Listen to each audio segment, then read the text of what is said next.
Hindi inaasahan ni Sam Milby na magiging emotional siya nang tanungin tungkol sa naging breakup nila ni Miss Universe 2018 Katrina Gray. Sa kanyang unang pagtapak sa bakuran ng GMA7 ay nag-guest ang kapamilya actor-singer sa Fast Talk with Boy Abunda sa episode na umere ngayong Lunes, March 3, 2025. Bumisita si Sam sa programa ni Boy Abunda para sa promo ng pelikulang Everything About My Wife, kung saan co-stars niya ang mag-asawang Dennis Trillo at Jeneline Mercado. Sa panayam ay natanong si Sam kung paano niya hinahandle ang breakups. Maliban kay Katrina ay naging ex-girlfriend ni Sam ang actress TV host na si Ann Curtis at ang model TV host na si Mary Jasmine, habang nagkaroon naman sila ng mutual understanding ni Tony Gonzaga. Sagot ni Sam sa tanong sa kanya tungkol sa breakups, "Not well. I think every breakup is a different situation. Kung ikaw ang nasaktan o kung ikaw yung dahilan kung bakit yung breakup, so it depends on the situation. But I think any breakup is not easy." Pagkatapos nito ay diretsahan tinanong ni Boy si Sam, alam ng buong bayan na naghiwalay na kayo ni Katrina Gray. "How did it affect you? How did you handle the breakup? It was a fairy tale relationship insofar as we were concerned. The queen had found a prince and they were engaged. One morning, we woke up to find out that the engagement had been broken. We were distraught. How did you handle that?" Inulit lamang ni Sam ang kanyang naunang pahayag, "Honestly, not well. And like I said, any breakup is not easy. It's hard to talk about yung breakup namin. It's something I didn't wanna talk about. I did an interview with MJ Felipe, ABS-CBN reporter, which everyone knows about, and it was mainly to clear yung issue." Ang tinutukoy ni Sam ay ang mga nagsilabasang espekulasyon tungkol sa breakup nila ni Katrina. Kabilang narito ang sinasabing ang singer na si Moira de la Torre umano ang third party sa kanilang hiwalayan.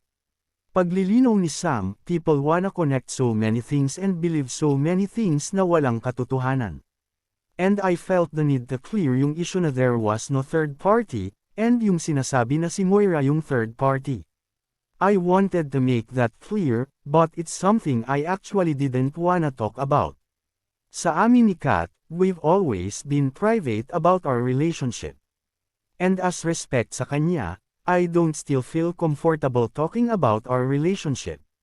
Nang marinig ni Boy ang paglilinaw ni Sam, nagsalita ang TV host, "I totally get that because I know you. You want to be private in a very public business.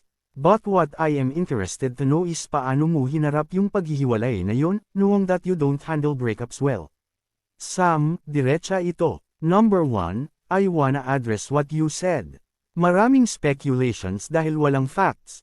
Kulang kami ng alam. Fans kami, we don't know what's happening. So some people would speculate, would create stories just to make this whole thing interesting. But I think some people go overboard. But again, ang pinanggagalingan nun is because there is an absence of the truth of the story. Pangalawa, hindi maganda ang hawak mo, ang pagdadala mo sa paghihiwalay. And I am interested to find out, itong paghihiwalay ninyo ni Kat, how did you survive it? How did you handle that? And some people would say, it was easy for him. He's over it. He has moved on, etc. We wanna hear your side of the story." Showbiz News. Elections 2025. Lifestyle. Hindi showbiz. Pep alerts. Blind items. Pepka Love Team. Videos. News. Local news. Sam on breakup with Katrina, "It's been really rough, honestly." Sam Milby breaks down when asked about breakup with Katrina Gray. By Jojo Gabinete. Published isang hour ago. Sam Milby on breakup with Katrina Gray, "It's been rough. No breakup is easy. It's really been rough. It wasn't only mag-boyfriend-girlfriend cam, we were engaged. And to have that not pushed through, it's been really rough, honestly." Photo, GMA Network, Instagram. Hindi inaasahan ni Sam Milby na magiging emotional siya nang tanungin tungkol sa naging breakup nila ni Miss Universe 2018 Katrina Gray. Sa kanyang unang pagtapak sa bakuran ng GMA7 ay nag-guest ang kapamilya actor-singer sa Fast Talk with Boy Abunda sa episode na umere ngayong Lunes, March 3, 2025. Featured stories. Local news. Jake Zyrus's story about alleged sexual abuse resurfaces, Raquel Pempenko fires back at netizens. Local news. Sam Milby on breakup with Katrina Garay, it's been really rough, honestly. Created with Nor. Level up your love life and #unlockyourgreenflag. Bumisita si Sam sa programa ni Boy Abunda para sa promo ng pelikulang Everything About My Wife, kung saan co-stars niya ang mag-asawang Dennis Trillo at Jeneline Mercado. Sa panayam ay natanong si Sam kung paano niya hinahandle ang breakups. Maliban kay Katrina ay naging ex-girlfriend ni Sam ang actress TV host na si Ann Curtis at ang model TV host na si Mary Jasmine, habang nagkaroon naman sila ng mutual understanding ni Tony Gonzaga. Sagot ni Sam sa tanong sa kanya tungkol sa breakups, not well. I think every breakup is a different situation. Kung ikaw ang nasaktan o kung ikaw yung dahilan kung bakit yung breakup, so it depends on the situation. Advertisement continue reading below. But I think any breakup is not easy. Read, Sam, umiyak nang magsalita tungkol sa breakup nila ni Katrina. Sam Milby on breakup with Katrina Garay. Pagkatapos nito ay diretsahan tinanong ni Boy si Sam, alam ng buong bayan na naghiwalay na kayo ni Katrina Garay. How did it affect you? How did you handle the breakup? It was a fairy tale relationship insofar as we were concerned. The Queen had found a prince and they were engaged. One morning, we woke up to find out that the engagement had been broken. We were distraught. How did you handle that? Inulit lamang ni Sam ang kanyang naunang pahayag, honestly, not well. And like I said, any breakup is not easy. It's hard to talk about yung breakup namin. It's something I didn't wanna talk about. I did an interview with MJ Felipe, ABS-CBN reporter, which everyone knows about, and it was mainly to clear yung issue. Continue reading below. Nude ka muna. Read more about Sam Milby, breakup, Katrina Garay. Read, Sam Milby finally confirms breakup with Katrina Garay. Ang tinutukoy ni Sam ay ang mga nagsilabasang espekulasyon tungkol sa breakup nila ni Katrina. Kabilang narito ang sinasabing ang singer na si Moira de la Torre umano ang third party sa kanilang hiwalayan. Paglilinaw ni Sam, people wanna connect so many things and believe so many things na walang katotohanan. And I felt the need to clear yung issue na there was no third party, and yung sinasabi na si Moira yung third party. I wanted to make that clear, but it's something I actually didn't wanna talk about. Sa amin ni Kat, we've always been private about our relationship. And as respect sa kanya, I don't still feel comfortable talking about our relationship. Read, Sam Milby admits he's no longer friends with Moira de la Torre. Screenshots from Sam Milby's first guest appearance in Fast Talk with Boy Abunda. Photo PERSECOND, GMA Network. Advertisement continue reading below. Sam Milby breaks down. Nang marinig ni Boy ang paglilinaw ni Sam, nagsalita ang TV host, I totally get that because I know you. You want to be private in a very public business.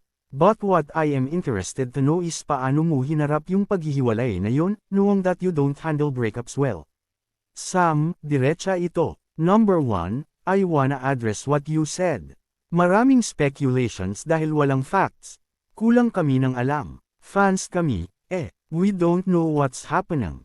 So some people would speculate, would create stories just to make this whole thing interesting. But I think some people go overboard. But again, ang pinanggagalingan nun is because there is an absence of the truth of the story. Pangalawa, hindi maganda ang hawak mo, ang pagdadala mo sa paghihiwalay. And I am interested to find out, itong paghihiwalay ninyo ni Kat, how did you survive it? How did you handle that? Advertisement continue reading below, and some people would say, it was easy for him. He's over it, he has moved on, etc. We wanna hear your side of the story. Hindi siniwalat ni Sam ang tunay na dahilan ng paghihiwalay nila ni Katrina dahil nanindigan siyang hindi magbibigay ng anumang detalye. Anya, well, the people are thinking that it is easy. It's been very hard, honestly. And like I said, I really don't wanna talk about any details about the relationship. But like I said, there was never any third party. Yung sinasabi ng mga tao na si Moira yung third party, as in walang katotohanan. You can believe what you want, you can say what you want, but everyone knows, in this situation, there's no truth to that. Giit ni Sam, it's been rough. No breakup is easy. It's really been rough. It wasn't only mag-boyfriend-girlfriend cam, we were engaged. And to have that not pushed through, it's been really rough, honestly. Sa puntong ito ay tuluyan ng pumatak ang luha mula sa mga mata ni Sam. Paputol-putol pang sabi ni Sam habang kinakalma ang sarili, and I think it's better to be honest about it. I didn't expect to be emotional right now, I'm sorry. I don't want, it's hard sometimes to talk about it, but if people think it has. I'm sorry. I am not an emotional person and it was. I don't want to go into details and I would. The more you talk about any issue, mas maraming bala yung mga tao to use against you, and I don't wanna give. There's no point, like, I have so much love and respect on both sides, I wanna believe, but it hasn't been easy at all.